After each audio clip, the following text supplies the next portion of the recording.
ये अपनी जगह पर ऑसिलेट करने वाला है। ओके, ठीक है, इतना हमको समझ गया। दूसरी बात हम समझते हैं कि सिंपल हार्मोनिक प्रोग्रेसिव वेव में कितने वेरिएबल्स होने चाहिए। मतलब अगर मुझे सिंपल हार्मोनिक प्रोग्रेसिव वेव को बताना है, दूसरे अल्फाज में मुझे बताना है कि मेरा पार्टिकल मीन पोजीशन से कितना ज़्यादा दूर है, तो मुझे किस बात की इंफॉर्मेशन देना चाहिए? सबसे पहले तो मुझे बताना चाहिए x, यानी पार्टिकल का डिस्प्लेसमेंट कितना है, मीन पोजीशन से पार्टिकल कहाँ है। अगर मैं आपको कहूँ कि सिंपल हार्मोनिक प्रोग्रेसिव वेव है, उसमें पार्टिकल 1 सेंटीमीटर दूर है, तो आप कहेंगे ठीक है, उसकी अभी पोजीशन यहाँ है, इसलिए मुझे x की वैल्यू प्रोवाइड करना पड़ेगा। तो सबसे पहले हमको मिलेगा y, एक ऐसा फंक्शन मिलेगा जिसके अंदर x आएगा। x मतलब क्या? Distance of the particle from mean position. क्योंकि जैसे जैसे x वेरी कर रहा है, जैसे जैसे x आगे जा रहा है, देखो ये y की वैल्यू भी धीरे धीरे डिक्रीज हो रही है, और जैसे जैसे x पीछे जाएगा वैसे वैसे y की वैल्यू डिक्रीज होंगी, फिर बाद में और इंक्रीज होंगी। मतलब डिस्टेंस के साथ साथ y यानी पार्टिकल का मीन पोजीशन से डिस्टेंस वेरी कर रहा है। इतना तो क्लियर। दूसरी बात, खाली मैं सिर्फ x के बारे में इंफॉर्मेशन दे दूं तो क्या आप पार्टिकल की सही पोजीशन बता सकते हैं? बिल्कुल नहीं। अभी ये पार्टिकल यहाँ है, अगले ही इंस्टेंट पे ये पार्टिकल थोड़ा सा ऊपर आ जाएगा, वेव कुछ ऐसी फॉर्म होगी।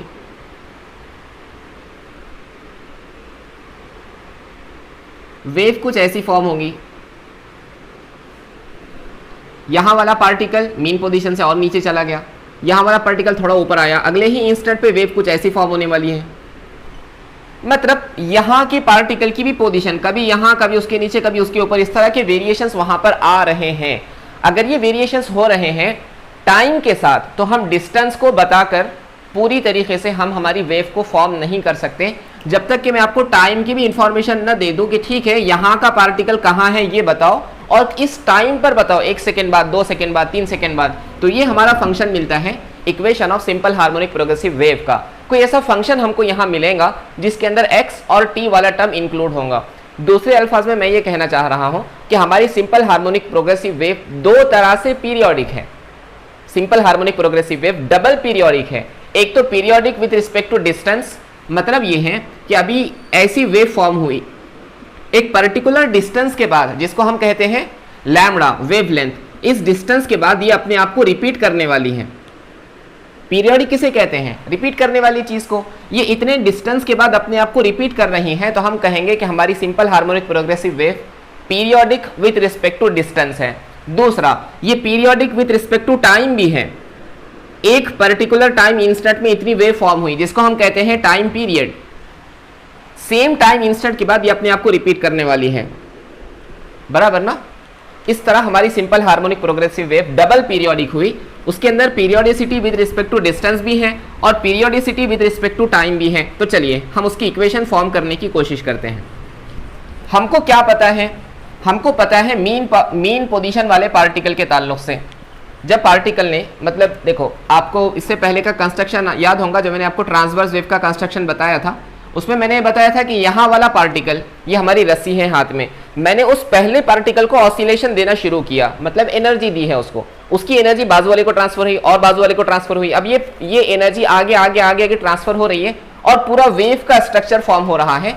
मैं यहाँ वाले पार्टिकल को इस तरह की वेव में फॉर्म कर लेता हूँ, यहाँ वाला पार्टिकल सिंपल हार्मोनिक मोशन कर रहा है, सही है? एक्चुअल में सभी पार्टिकल सिंपल हार्मोनिक मोशन कर रहे हैं, लेकिन हम मानते हैं कि ये पहले पार्टिकल, अगर मैं ये पहले पार्टिकल की सिंपल हार्मोनिक मोशन की इक्वेशन लिखना चाहूँ तो आप क्या कहेंगे? इसकी इक्वेशन क्या होंगी?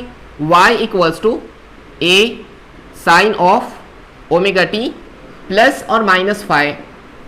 ये फाइ इंडिकेट करेगा कि पार्टिकल कहाँ है। लेकिन हमको इसकी इक्वेशन पता करना है क्या? नहीं, हमको इक्वेशन किसकी पता करना है? वेव की पता करना है। इसलिए हम रैंडम कोई एक पार्टिकल चूज करते हैं। अब थोड़ा सा ध्यान देना, हमने एक रैंडम कोई पार्टिकल चूज किया, इस पार्टिकल को मैं नाम देता हूं पार्टिकल P। ये पार्टिकल अभी कहाँ है? ये पार्टिकल अभी यहाँ है। इसका डिस्टेंस कितना है मीन पोजीशन से? इसका डिस्टेंस स्टार्टिंग पॉइंट से x है। और ये पार्टिकल कहाँ है? ये पार्टिकल नीचे चला गया। ये हमेशा यही रहेगा, थोड़ी देर के बाद और नीचे जाएगा, फिर वापस ऊपर आएगा, फिर इस तरह ऑसिलेट करने वाला है, वेव आगे प्रोपोगेट होती रहेंगी। मैं थोड़ा सा रिवाइज कर लेता हूँ ताकि आपके जहन के अंदर मैं जो बता रहा हूँ वो क्लियर हो जाए। पहले ये पार्टिकल यहाँ था, ये पार्टिकल थोड़ा सा ऊपर उठा तो इतनी वेव फॉर्म हुई, ये और ऊपर उठा तो इतनी वेव फॉर्म हुई, अब ये नीचे आ गया तो इतनी वेव फॉर्म हुई, और नीचे आ गया तो इतनी वेव फॉर्म हुई, और नीचे चला गया तो फिर इतनी वेव फॉर्म हुई, और नीचे गया तो फिर इतनी वेव फॉर्म हुई। अब ये ऊपर आ रहा है, जब ये यहाँ पर आ गया तो जब ये यहाँ पर आ गया तो ऐसी वेव फॉर्म हुई, फिर ये और ऊपर आ गया मीन पोजीशन पर, तो हमारे पास वेव का स्ट्रक्चर कुछ ऐसे फॉर्म हुआ। सही है, समझे आप? ऐसे ही होता है ना, ये पार्टिकल ने एक ऑसिलेशन कंप्लीट कर लिया तो एक वेव फॉर्म हो गई। अब थोड़ा सा ध्यान दें, मैं जो आपको बता रहा हूं, यहां पे जो डिस्टेंस आपके पास मिला है, कोई भी डिस्टेंस, वो सबसे पहले यहां से पास हुआ, सबसे पहले डिस्टेंस यहां क्रिएट हुआ, उसके बाद आगे आगे आगे आगे प्रोपोगेट हुआ है। क्लियर? चलिए, यहां का पार्टिकल अभी यहां है, लेकिन यही डिस्टेंस कुछ टाइम पहले यहां होगा, वो डिस्टेंस आगे आगे आगे आगे प्रोसीड हुआ होगा। समझे इस बात को? ओके, नहीं समझे, मुझे और समझाना चाहिए। उससे पहले कुछ अजम्पशंस। मान लीजिए कि इस वेव का एम्पलीट्यूड a है, जैसा कि हमने लिखा है यहाँ पे। मान लीजिए कि वेव v वेलोसिटी के साथ आगे बढ़ रही है। कितनी वेलोसिटी के साथ? v वेलोसिटी के साथ। तो अगर मैं आपसे पूछूं वेलोसिटी का फॉर्मूला क्या होगा, तो आप कहेंगे velocity is equal to distance divided by time. बराबर। मान लीजिए वेव यहां तक आई है, उसने टाइम स्मॉल t लिया है, तो क्या मैं वेलोसिटी को v is equal to x divided by t लिख सकता हूं? यहां पे टाइम की वैल्यू कितनी होंगी? x इंटू वी, या vx भी आप उसको लिख सकते हैं। इतनी देर में वेव यहां से यहां तक आ गई होंगी। ठीक है, अब थोड़ा ध्यान दें, मैं जो आपको पहले बता रहा था उसको मैं और अच्छे से एक्सप्लेन करने की कोशिश करता हूं। पहले पार्टिकल यहां था, ये पार्टिकल ऊपर उठा तो इतनी वेव फॉर्म हुई। बराबर। ये और ऊपर उठा तो इतनी वेव फॉर्म हुई, ये और ऊपर उठा तो ये, अब तो ऊपर नहीं उठेगा, अब ये नीचे आएगा तो इतनी वेव फॉर्म हुई। अब ये पूरी वेव फॉर्म हो गई। अब थोड़ा ध्यान दें, अभी इस वक्त यहां वाला पार्टिकल यहां है, ये पार्टिकल पहले यहां था ना, यहां पे डिस्प्लेसमेंट था, ये डिस्प्लेसमेंट थोड़ी देर के बाद इसको ट्रांसफर हुआ, फिर इसको ट्रांसफर हुआ, फिर ये और आगे आगे आगे आगे चलता जाएगा। अभी भी नहीं समझे? ओके, और चाहिए मुझे, और डायग्राम्स बनाना पड़ेगा। मैं सिर्फ ये बताना चाह रहा हूं कि किसी भी पार्टिकल को ले लो, उसके पास जो डिस्प्लेसमेंट होगा ना, इनिशियली वो मीन पोजीशन पे होगा, वहां से आगे आगे ट्रांसफर होगा। मान लीजिए कि हमारा मीन पोजीशन वाला पार्टिकल यहां पे था, तो इतनी वेव फॉर्म हुई, बाकी सारे पार्टिकल स्टेशनरी हैं। ओके, इसके बाद क्या होगा? इसके बाद हमारा मीन पोजीशन वाला पार्टिकल नीचे आ जाएगा, और इसके बाद वाला पार्टिकल ऊपर चला जाएगा, तो वेव ऐसी फॉर्म होगी, ये वाला पार्टिकल भी ऊपर उठेगा, ये वाला पार्टिकल मीन पोजीशन पे है। इसके बाद क्या होगा? ये मीन पोजीशन वाला पार्टिकल नीचे आ गया, इसने सारी एनर्जी इसको ट्रांसफर कर दी थी, इसने सारी एनर्जी बाजू वाले को ट्रांसफर कर दी, तो हमारा वेव स्ट्रक्चर ऐसे मिलेगा। बराबर है? क्या हुआ? ये नीचे आ गया, ये वाला पार्टिकल नीचे, ये वाला ऊपर चला गया, तो ऐसा वेव स्ट्रक्चर फॉर्म हुआ। उसके बाद क्या होगा? उसके बाद ये पार्टिकल इनर्शिया की वजह से नीचे जाएगा, ये पार्टिकल मीन पोजीशन पर आ जाएगा, ये पार्टिकल नीचे आ जाएगा, और इसने सारी एनर्जी इसके बाद वाले को ट्रांसफर कर दी, तो ये यहां चले गया, मतलब वेव स्ट्रक्चर ऐसे मिलेगा आपको। अब थोड़ा ध्यान दो, यहां पे जो डिस्प्लेसमेंट आया है ना, कुछ देर पहले वो यहां था, कुछ देर पहले वो यहां था, और वही डिस्प्लेसमेंट कुछ देर पहले यहां था। मतलब आप आगे के कोई भी पार्टिकल का डिस्प्लेसमेंट देखो, सबसे पहले वो मीन पोजीशन पे आया था, मीन पोजीशन ने वही डिस्प्लेसमेंट को आगे दिया और आगे दिया और आगे दिया, वो यहां तक आ गया, इसके आगे भी वो प्रोसीड करता रहेगा। ठीक है, अब थोड़ा ध्यान दे, यहां पर जो डिस्प्लेसमेंट आया, पहले वो मीन पोजीशन पर आया होगा, स्टार्टिंग पॉइंट पर आया होगा, इसको मैं नाम देता हूं पॉइंट ए। तो सबसे पहले ये वाला डिस्प्लेसमेंट पॉइंट ए पर आया होगा। ठीक है ना, हमको इस पॉइंट की तो इक्वेशन निकालना आता ही नहीं है, हमको पॉइंट ए की इक्वेशन निकालना आता है। अब थोड़ा ध्यान देकर मुझे बताओ, यहां पर जो डिस्प्लेसमेंट अभी है वो कितने टाइम पहले यहां होगा? यहां पर जो डिस्प्लेसमेंट अभी है वो कितने टाइम पहले यहां होगा? जैसे मान लीजिए कि हमारा यहां का डिस्प्लेसमेंट यहां तक आने के लिए 2 सेकेंड लेता है। ओके, यहां का डिस्प्लेसमेंट यहां आने के लिए 2 सेकेंड लेता है। मैं कहता हूं कि पूरा टाइम 10 सेकेंड हो गया, टोटल टाइम कितना है? 10 सेकेंड टोटल टाइम हो गया। तो बताओ तो सही, यहां पर यहां का जो डिस्प्लेसमेंट अभी है वो कितनी देर पे, कितने टाइम पे यहां होगा? तो आप कहेंगे 10 सेकेंड पूरा टाइम है, 2 सेकेंड में वो आगे आया, मतलब 8 सेकेंड में वो यहां पर था। सिंपल, जैसे एक ट्रेन है, वो परभनी से औरंगाबाद जाने के लिए कितना टाइम लेती है? मान लो 2.5 घंटे लेती है। ठीक है, अगर मैं आपको कहूं कि 11 AM को वो औरंगाबाद पे थी, तो बताओ तो सही परभनी पे कब होंगी? तो आप क्या कहेंगे? इसमें से 2.5 घंटे माइनस कर दो, मतलब 10, 9, 8:30, तो 8:30 को वो कहाँ होंगी? परभनी पर होंगी, और 2.5 घंटे के अंदर औरंगाबाद चली गई। मैं वही आपसे कह रहा हूं कि हमारी वेव अभी यहां पर है, उसने यहां से यहां तक आने के लिए कितना टाइम लिया? स्मॉल t टाइम लिया। अगर मैं इस वेव को यहां पर लेकर आना चाहता हूं तो टाइम में से इतनी वैल्यू माइनस करना चाहिए, टोटल टाइम के अंदर से इतनी वैल्यू माइनस करना चाहिए, तो हमारी वेव का यहां का डिस्प्लेसमेंट यहां पे मिलने लगेगा, बराबर। चलिए बस हमारा काम खत्म, इक्वेशन आ गई। इतना समझ गए तो आपने इक्वेशन ही समझ गए कि यहां पर यानी y पॉइंट P पर जो डिस्प्लेसमेंट अभी है वो कुछ देर पहले मीन पोजीशन पे होगा।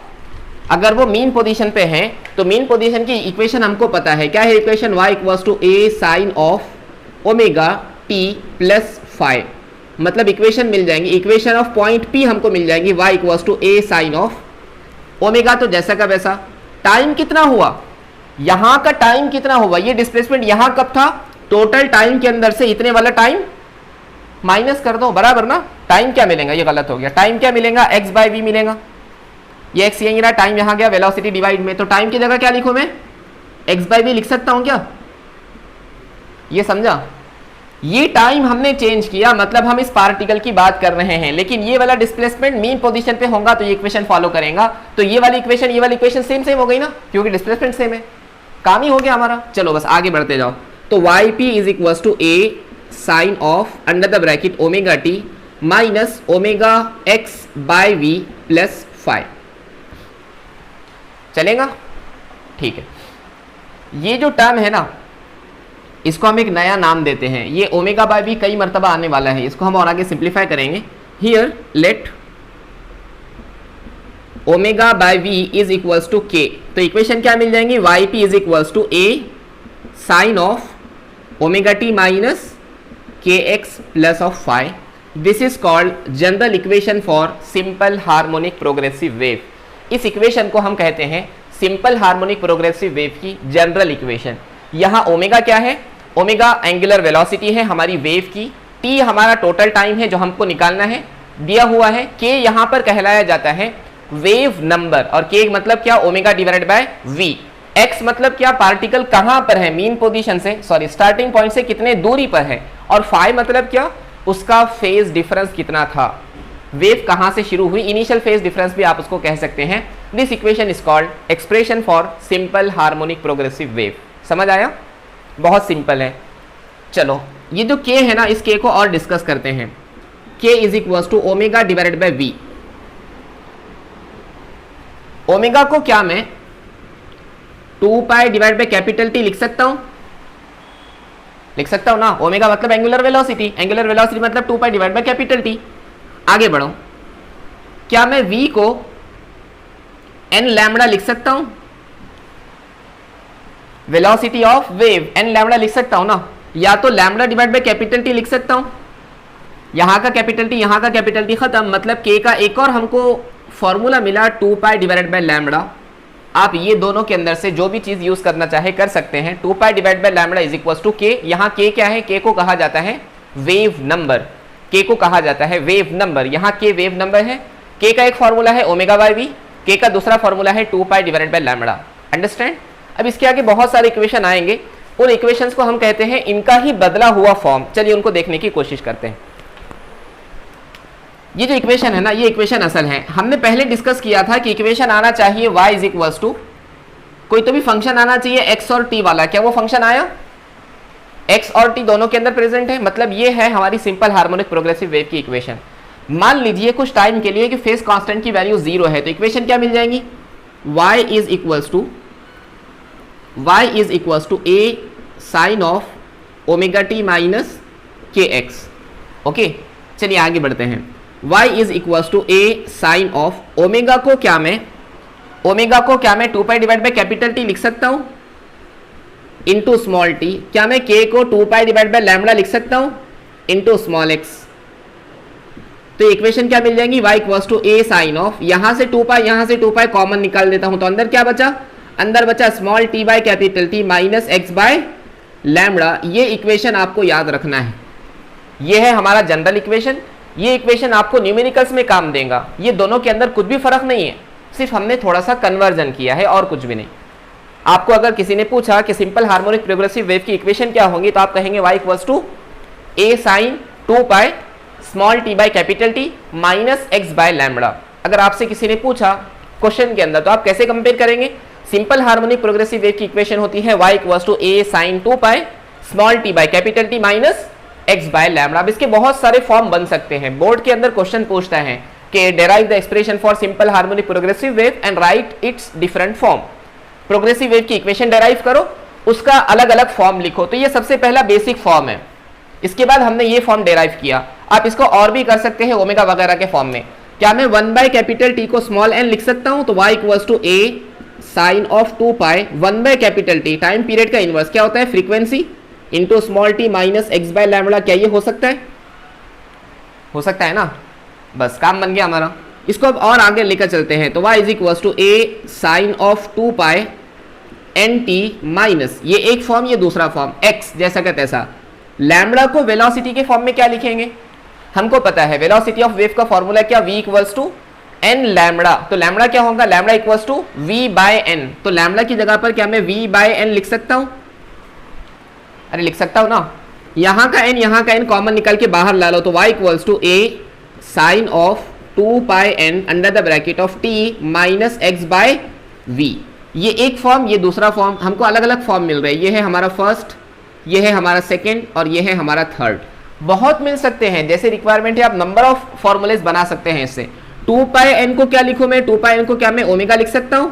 तो a sine omega small t minus x by v, ये हुआ हमारा फोर्थ फॉर्म। और भी बहुत सारे फॉर्म इसके बन सकते हैं, लेकिन आपको याद क्या रखना है? आपको याद सिर्फ ये बेसिक इक्वेशन रखना है जो न्यूमेरिकल्स में काम देंगी। इसी से सारे क्वेश्चन सॉल्व करना है।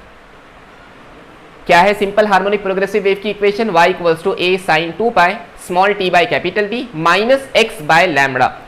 स्मॉल t गिवन टाइम होगा, capital T time period of the wave होगा, x उस पार्टिकल का मीन पोजीशन से डिस्टेंस होगा और लैम्बडा उसकी वेवलेंथ होगी। समझ गए? ये कहलाई जाती है सिंपल हार्मोनिक प्रोग्रेसिव वेव की इक्वेशन। आई होप आप इसको समझ गए होंगे। कुछ क्वेश्चंस देख लेते हैं अभी, और कुछ छोटी छोटी बातें हैं। जैसे अभी हमने कंसीडर किया है कि वेव इस डायरेक्शन में, that means positive x direction के अंदर मूव कर रही है। तो हमारी इक्वेशन क्या आई? हमारी इक्वेशन आई y equals to a sine of 2 pi जी small t by capital T minus x by lambda. दूसरे अल्फाज में बेसिक इक्वेशन मिली y equals to a sine of 2 pi जी omega t minus k x. मान लीजिए कि वेव ना निगेटिव एक्स एक्सिस की तरफ बढ़ रही है, तो इस इक्वेशन के अंदर क्या क्या फर्क होंगे? जरूरी थोड़ी है कि इक्वेशन हमेशा वेव ऐसे डायरेक्शन के अंदर प्रोपोगेट करे। हो सकता है वो लेफ्टवर्ड डायरेक्शन में जा रही हो सकता है नेगेटिव एक्स एक्सिस की तरफ मूव कर रही हो। तो क्या होगा? तो यहां पर x की वैल्यू निगेटिव हो जाएंगी। x अगर निगेटिव हो गया तो इक्वेशन क्या मिली? y equals to a sine of 2 pi, यहां पर 2 पाई नहीं आता है, a sine of omega t minus k x की जगह पर क्या मैं माइनस एक्स लिख लूं? Minus x minus minus plus हो जाएंगे। तो y equals to a sine of omega t plus k x. ये इक्वेशन उस सिंपल हार्मोनिक प्रोग्रेसिव वेव की इक्वेशन है जो किस तरफ मूव कर रही है? नेगेटिव एक्स एक्सिस की तरफ मूव कर रही है। तो मोटी मोटी बातें मैं आपको बताता हूं। अगर आपको समझना है कि कौन सी वेव पॉजिटिव एक्स एक्सिस की तरफ जा रही है, कौन सी वेव निगेटिव एक्स एक्सिस की तरफ जा रही है, तो कैसे समझें? अगर इक्वेशन में x और t का कोएफिशिएंट अपोजिट साइन के साथ है, जैसे यहां पे x का कोएफिशिएंट k लेकिन माइनस k, t का कोएफिशिएंट ओमेगा लेकिन प्लस ओमेगा, दोनों के साइन सेम है क्या अपोजिट है? अगर अपोजिट साइन के साथ है इसका मतलब वो पॉजिटिव x एक्सिस की तरफ मूव कर रहे हैं। और अगर दोनों के साइन सेम है, यहां भी प्लस यहां भी प्लस, हो सकता है दोनों तरफ माइनस आ जाए, कोई फर्क नहीं पड़ेगा। अगर दोनों अपोजिट साइन के साथ हैं तो पॉजिटिव एक्स एक्सिस, दोनों सिमिलर साइन के साथ है तो निगेटिव एक्स एक्सिस की तरफ वो लोग मूव कर रहे होंगे। याद रहेगा ये। अगर इक्वेशन में k और x वाले कोएफिशिएंट अपोजिट साइन के साथ है, एक पॉजिटिव दूसरा नेगेटिव, हो सकता है ये वाला पॉजिटिव हो ये वाला नेगेटिव हो, कहां मूव कर रहे होंगे? पॉजिटिव एक्स एक्सिस की तरफ। और अगर दोनों सिमिलर साइन के साथ है, दोनों पॉजिटिव या दोनों नेगेटिव, तो वो कहां मूव कर रहे होंगे? वो निगेटिव एक्स एक्सिस की तरफ मूव कर रहे होंगे। मैं यहां लिख लूं क्या? If coefficient of x and t are with opposite sign, then it mean wave is propagating in कहाँ? In positive x direction. दूसरा, if coefficient of small x and t are with similar sign, it mean wave moves in, यहाँ पे propagate लिखना चाहिए, waves move in negative x direction. अभी हमने consider किया कि हमारा वेव x डायरेक्शन के अंदर मूव कर रहा है। मान लीजिए अगर y एक्सिस के अंदर मूव कर रहा होगा तो इक्वेशन क्या मिलेंगी? x एक्सिस की इक्वेशन तो हमको पता है, जब वो x एक्सिस में मूव कर रहा है तो इक्वेशन हमने डेराइव भी कर लिया, समझ में भी आ गया। लेकिन अगर वेव मूव कर रही है y एक्सिस की तरफ तो इक्वेशन क्या मिलेंगी? अब थोड़ा ध्यान दें, ये हमारा x एक्सिस की तरफ वेव का मोशन था, तो पार्टिकल ऐसे ऐसे ऑसिलेट कर रहे थे, मतलब y एक्सिस के अंदर, इसलिए हमने y के फॉर्म में इक्वेशन लिखी। जब वो y एक्सिस में मूव कर रहे होंगे तो पार्टिकल ऐसे ऐसे ऑसिलेट करेंगे, मतलब x एक्सिस के साथ, तो इक्वेशन क्या मिलेंगी? x is equal to a sine of omega t minus k y. ये किस तरफ मूव कर रही है? पॉजिटिव y एक्सिस में। और अगर निगेटिव y एक्सिस में नीचे की तरफ जा रही है तो इक्वेशन क्या मिलेंगी? x equal to a sine of omega t plus k y. यहाँ पे minus omega t minus k y भी आ सकता है, यहाँ पे minus omega t plus k y भी आ सकता है, सिर्फ साइन सिमिलर और अपोजिट यहाँ पे फर्क पड़ता है। समझ आ गया? दूसरी चीज, यही इक्वेशन को हम अलग अलग फॉर्म में भी लिख सकते हैं। मान लीजिए कि इस इक्वेशन को मैंने लिखा कॉस के फॉर्म में। जनरल इक्वेशन हमको पता है क्या है? y equals to a sine of omega t minus k x. क्या इसी इक्वेशन को मैं y equals to a cos of omega t minus k x के फॉर्म में लिख सकता हूं? क्या ये दोनों भी सिंपल हार्मोनिक प्रोग्रेसिव वेव की ही इक्वेशन है? जी बिल्कुल। इन दोनों के अंदर फर्क क्या है? इन दोनों के अंदर डिफरेंस ये है कि यहाँ की वेव और यहाँ की वेव में पाई का फेज डिफरेंस पाया जाता है। पाई या pi by two? Pi by two का। आगे बढ़ो, हमको पता है y इक्वल्स टू a कितना, साइन ऑफ कितना, मतलब हमको पता है एक फॉर्मूला, साइन का थीटा प्लस कुछ तो भी is equals to cos theta होता है। फॉर्मूला है ना ये, sine of something plus theta is equals to cos theta. तो sine of 90 plus theta is equals to cos theta ना। ये क्या होगा? साइन ए कॉस बी, तो sine theta cos 90 plus cos theta sine 90। Sine theta cos 90 कितना होता? 0, तो ये पूरा टर्म खत्म। तो यहाँ पे क्या बचा? सिर्फ साइन 90 की वैल्यू 1, मतलब sine of 90 plus theta is equal to cos theta. तो यहाँ पे इस इक्वेशन को क्या मैं ऐसा लिख सकता हूँ? Sine of omega t minus k x plus pi by two. मतलब अगर वेव मीन पोजीशन से शुरू नहीं कर रही अपना मोशन, पहला पार्टिकल ही एक्सट्रीम पोजीशन से अपना डिस्प्लेसमेंट शुरू कर रहा है, तो ये इक्वेशन मिलती है। उस इक्वेशन का सिंप्लीफाइड फॉर्म ये है। तो इक्वेशन में साइन के बजाय कॉस आया तो डरना नहीं, वो भी सिंपल हार्मोनिक वेव की ही इक्वेशन है। सिर्फ फर्क ये है कि वहां पर पाई बाई टू का फेज डिफरेंस ऐड करना चाहिए। समझ गए? अब बढ़ते हैं क्वेश्चंस की। चलिए क्वेश्चंस की तरफ बढ़ते हैं। मेरे पास है question number 4, page number 809। Question number 4, the equation of transverse wave is given by. Transverse wave की जो एक्सप्रेशन है उसको उसने बताया कुछ इस तरह, y is equals to how much? 10 sine of pi under the bracket of 0.01x minus 2t। ये एक्सप्रेशन हमारे पास गिवन है, where x and y are in centimetres and time is in second, it's frequency is. हमको क्या पता करना है? इसकी फ्रीक्वेंसी पता करने की कोशिश करना है। चलो, क्या ये सिंपल हार्मोनिक प्रोग्रेसिव वेव है? बिल्कुल है। इसकी जनरल एक्सप्रेशन क्या होती है? y equals to a sine 2 pi small t by capital T minus x by lambda, या तो a cos of 2 pi small t by capital T minus x by lambda, कोई फर्क नहीं पड़ेगा। हम कंपैरिजन उस वक्त तक नहीं कर सकते जब तक कि दोनों इक्वेशन के टर्म सिमिलर नजर नहीं आते। हमको पता है standard equation is, standard equation क्या है? y is equals to a sine of 2 pi small t by capital T minus x by lambda. इससे कोई फर्क नहीं पड़ने वाला है, यहाँ प्लस यहाँ माइनस आप उसको एडजस्ट कर सकते हैं, वो नेगेटिव पॉजिटिव एक्स एक्सिस में मूव करेगा। तो सिर्फ इस इक्वेशन के लिए मैं यहाँ पे टर्म्स को चेंज कर रहा हूँ। क्या मैं x by lambda minus small t by capital T लिख सकता हूँ? एक ही बात है। आगे बढ़ते हैं। यहाँ पर एम्पलीट्यूड, यहाँ पर 10, मतलब हमको इतनी बात तो पता चल गई कि वेव का एम्पलीट्यूड कितना है? 10 सेंटीमीटर्स है। यहाँ साइन, लेकिन यहाँ पाए है, यहाँ पर 2 पाए है। कंपेरिजन नहीं हो सकता जब तक कि आप इस पाए को 2 पाई ना बना दे। तो चलिए इस इक्वेशन के अंदर हम वापस आते हैं। y is equal to a sine of pi under the bracket of 0.01x minus 2t। अब करना क्या है, अब यहां पे 2 लेकर आना है। कैसे 2 लेकर आएंगे, 2 लेकर आने के लिए ये करो, आप दोनों ब्रैकेट को 2 से मल्टीप्लाई करो, या इसको 2 से मल्टीप्लाई 2 से डिवाइड कर लो, बात एक ही होंगी। 2 से मल्टीप्लाई 2 से डिवाइड कर लिया, यहाँ पे 2 पाई रखना है, यहाँ पे 1/2 आ रहा है, तो क्या 1/2 से मैं इन दोनों को मल्टीप्लाई कर लूं तो इक्वेशन क्या मिलेगी, y equals to a sine of यहाँ का 2 पाई जैसा का वैसा, यहाँ 1/2 बचा है ना, 1/2 से इसको मल्टीप्लाई किया तो क्या मिला 0.01 divided by 2x minus 2t divided by 2। Correct. चलिए यहाँ का 2 यहाँ का 2 खत्म, तो हमारी इक्वेशन क्या मिलेंगे, y equals to a sine of 2 pi under the bracket of 0.01 divided by 2x minus small t। Correct. ठीक है, इतना हमको समझ गया। अब कंपेयर कर सकते हैं हम, यहां पे टाइम वाले टर्म के साथ आना चाहिए कैपिटल टी, मतलब मुझे बताओ बाय कंपेयरिंग कैपिटल टी की वैल्यू कितनी आएंगी, capital T is equals to 1 second, ठीक है, और लैम्बडा की वैल्यू कितनी आएंगी, lambda is equals to 2 divided by 0.01, मतलब फ्रीक्वेंसी कितनी आई, फ्रीक्वेंसी आ गई, टाइम पीरियड का इनवर्स मतलब 1 सेकेंड।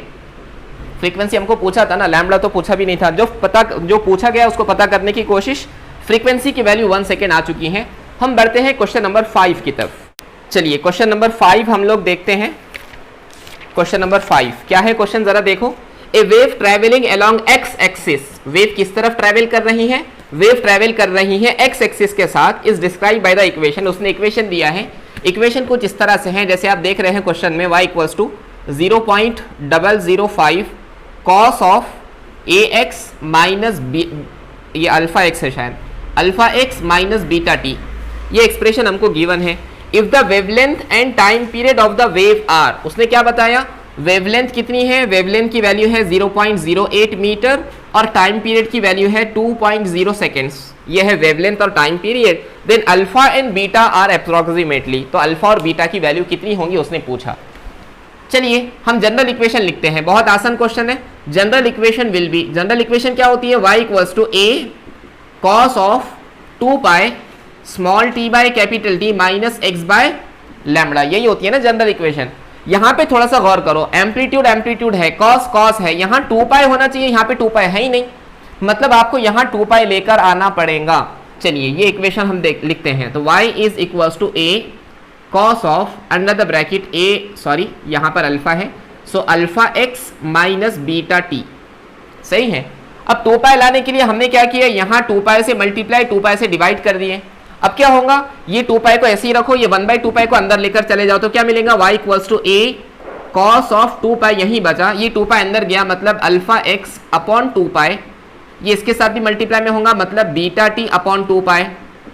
करेक्ट है, ठीक है। अब हमको जनरल इक्वेशन पता है, जनरल इक्वेशन के अंदर x के डिवाइड में क्या आता, बाय कंपेयरिंग, हम जब कंपेयर करेंगे उनको तो हमको क्या मिलेगा, कंपेयर करने के बाद हमको मिल जाएगा x के डिवाइड में लैम्बडा आता है, तो यहाँ लैम्बडा की वैल्यू कितनी होगी, lambda will be equals to lambda, x के डिवाइड में लैम्बडा आता है, यहाँ x के डिवाइड में 2 पाई बाय अल्फा है, तो लैम्बडा की जगह पर क्या लिखूं, 2 पाई बाय अल्फा लिख लूं। उसी तरह स्मॉल t के डिवाइड में कैपिटल T आता है, यहाँ स्मॉल t के डिवाइड में क्या है, 2 पाई बाय बीटा है, तो capital T is equals to 2 pi divide by beta लिख लूं। समझाओ, देखो क्या हुआ यहाँ पे, इस इक्वेशन को मैं और थोड़ा सा लिख रहा हूं आपके लिए, x अपॉन, क्या इसको मैं 2 पाई डिवाइड बाय अल्फा लिख सकता हूं, ये अल्फा है न्यूमिनेटर में, मतलब ये डिनोमिनेटर का डिनोमिनेटर होगा, x के डिवाइड में लैम्बडा होता है, तो यहाँ लैम्बडा की जगह 2 पाई बाय लैम्बडा है, 2 पाई बाय अल्फा है। उसी तरह यहाँ पे मैं बीटा को ऊपर लिखता हूँ, सॉरी स्मॉल t को ऊपर लिखता हूँ, और ये बीटा को नीचे लेकर आ जाता हूँ, तो 2 पाई डिवाइड बाय बीटा हो जाएगा। 2 पाई डिवाइड बाय बीटा मतलब कैपिटल T की जगह पर 2 पाई बाय बीटा लिखा गया। अब देखो वैल्यूज क्या है, लैम्बडा की वैल्यू कितनी है, लैम्बडा की वैल्यू है 0.08 is equals to 2 pi divide by alpha. इसको हम सॉल्व करेंगे तो अल्फा यहाँ गया is equals to 2 pi upon 8 into 10 to the power -2, ऐसा लिख सकता हूँ मैं। मतलब कितना होगा, ऊपर जाएगा 100, इसको 2 से डिवाइड कर लो, ये -2 ऊपर गया तो +2 हो गया, यहाँ पे पाई वैसा ही बचा, ये 2 से डिवाइड कर लो तो 4 हो गया, तो 100/4 कितना होगा, 25 पाई, ये होगी हमारी अल्फा की वैल्यू। अब बीटा की तरफ बढ़ते हैं, टाइम पीरियड कितना गिवन है, 2 सेकेंड्स गिवन है, तो 2 is equals to 2 pi divide by beta, ये 2 खत्म, तो क्या बचा, 1 is equals to pi divide by beta, that means beta is equals to pi. तो तो अल्फा की वैल्यू 25 पाई होना चाहिए और बीटा की वैल्यू पाई होना चाहिए। So which option is correct? Option D should be the correct one. ये क्वेश्चन समझ गया? ऐसे ही बहुत सारे क्वेश्चन है इसके अंदर। हम बढ़ते हैं क्वेश्चन नंबर 13 की तरफ। क्वेश्चन जरा पढ़ लीजिए, आपके सामने है। The phase difference between two waves represented by, तो दो वेव्स कहा है उसने। पहली वेव क्या है? y1 is equals to 10 to the power -6 sine of under the bracket of 100t plus x by 50, sorry x by 50 plus 0.5। और y2 कहा है उसने, y2 is equals to 10 to the power -6, यहाँ साइन के बजाय cos है तो हम यहाँ कॉस लिख लेंगे, cos of under the bracket of 100t plus x by 50 बस मीटर्स। हमको पता क्या करना है? हमको पता करना है फेज डिफरेंस। फेज डिफरेंस हमको पता करना है। ओके, फेज डिफरेंस पता करना है तो हमको दोनों वेव का फेज तो पता होना चाहिए।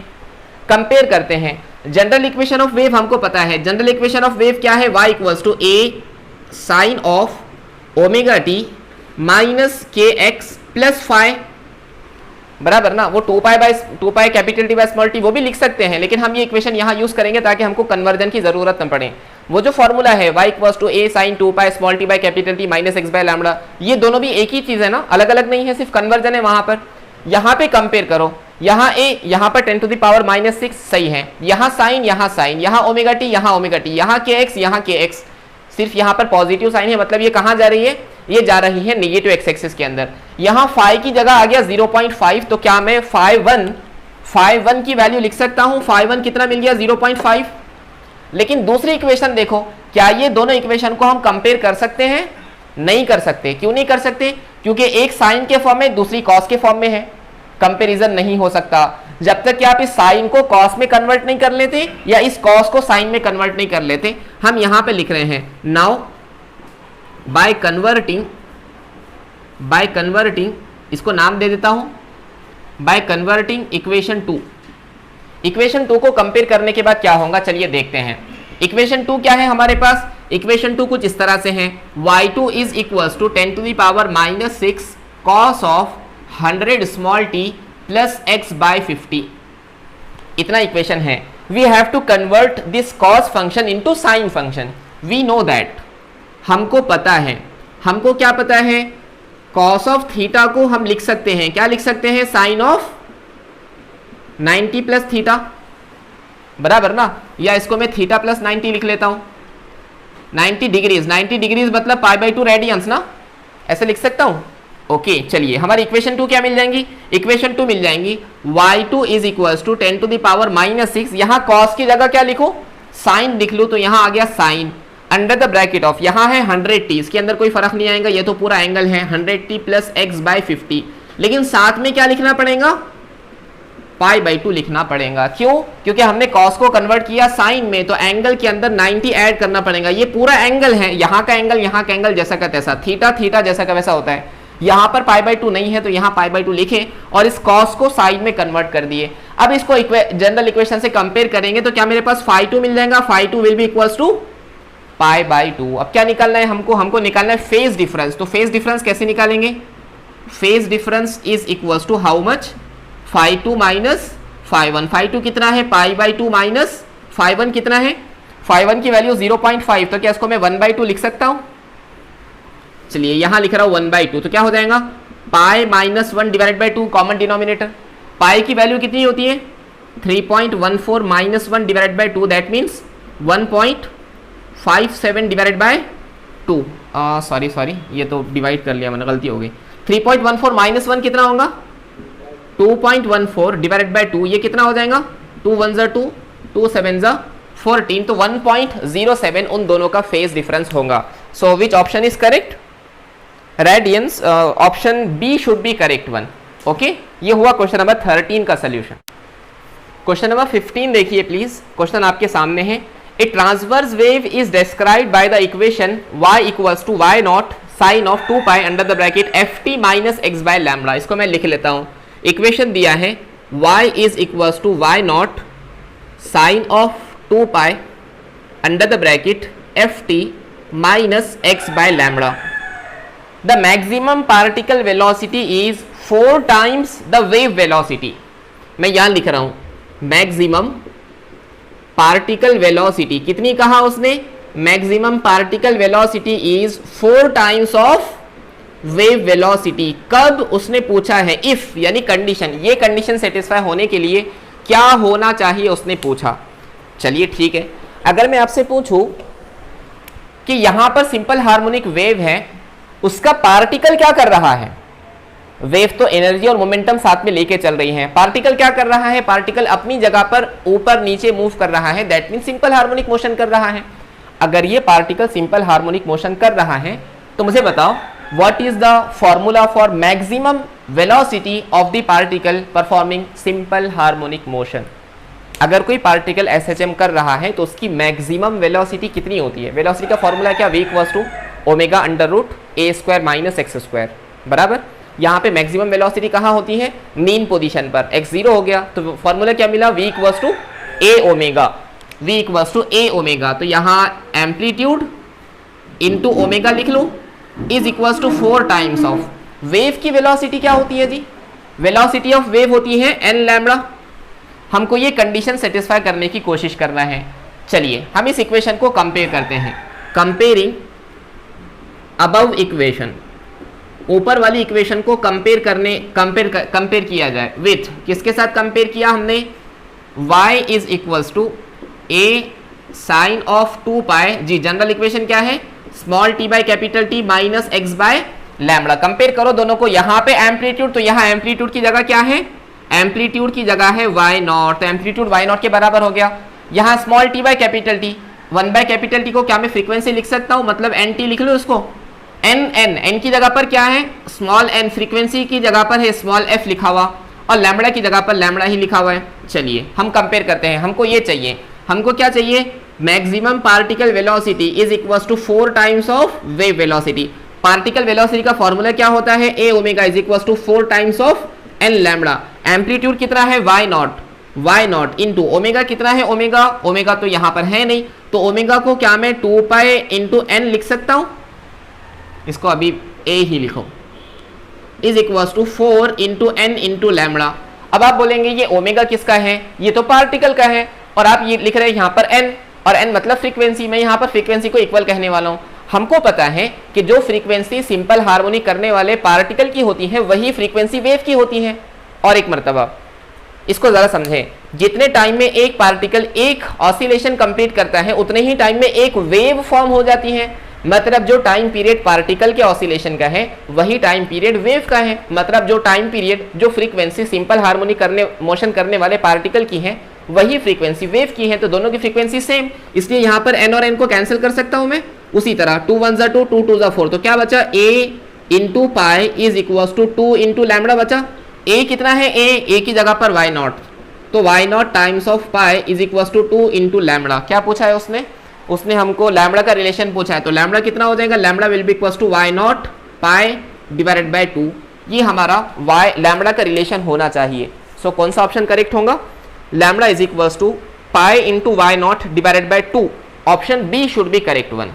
समझ गया ये क्वेश्चन। ऐसे ही बहुत सारे क्वेश्चंस हैं, हम इंशाल्लाह एक और क्वेश्चन देख लेते हैं। अभी देखते हैं question number 40। Equation of a progressive wave is given by y equals to a sin of pi small t by 2 minus x by 4 where t is in seconds, x is in meter, the distance through which the wave moves in 8 second. मैं equation लिख रहा हूँ यहाँ पर। Equation जो given है वो कुछ इस तरह से है, y is equals to a sin of pi under the bracket t by 2 minus x by 4। ये इक्वेशन हमारे पास गिवन है।